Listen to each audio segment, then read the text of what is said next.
et anlanla, anlamadım demenla, bizge dikkat bilsanla.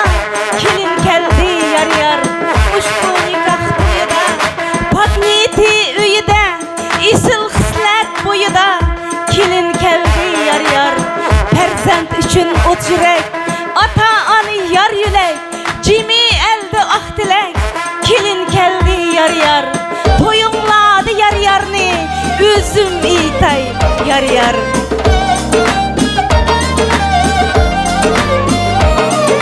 Kelinni keldi salamga, Allah yolida salam.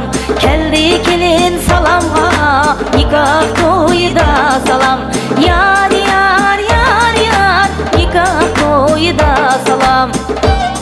En aldı bilen Allah'a hem hava atı hava anlarımızga bir salam.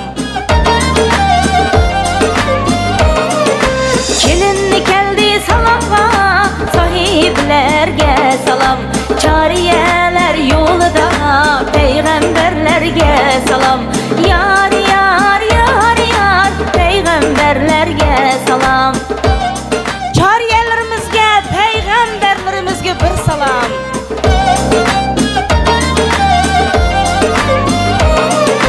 Kelinni keldi salamga, kulak silin merhamet. Çiçip dilga nur ziya, kubul kılın cemaat. Yar yar yar yar, kubul kılın cemaat. Bugünkü hoşallık toyumuzdan törde otağan barcha cemaat, Aziza kızımızın çıraylık salımını kubul kıgaysılar. Küreşte yenilmegen, yollada tinimigen, bəxtimizni tilgen, boğulağa bir salam. Yar yar yar yar, boğulağa bir salam. Bugün hoşallık toyumuzdan törde otağan barcha boğuları, Aziza kızımızın çıraylık salımını kubul kıgaysılar. Bizni yürekten suygen, izlerden gülüngen, hoşallıkka bölgen, mumlağa bir salam. Yar yar yar yar, mumlağa bir salam. Bugün hoşallık toyumuzun gülü boğan barcha mumları, Aziza kızımızın çıraylık salımını kubul kıgaysılar. Emgekte erinmigen, işreke birilmigen, sınavda sürünmigen, atılağa bir salam. Yar yar yar yar, atılağa bir salam. Kıynatsı Tilek aka, Aziza kızımızın çıraylık salımını kubul kıgaysız. Seher kurup keş yatkan, ceba meşakkat tatkan, cinimizga can katkan, anılağa bir salam.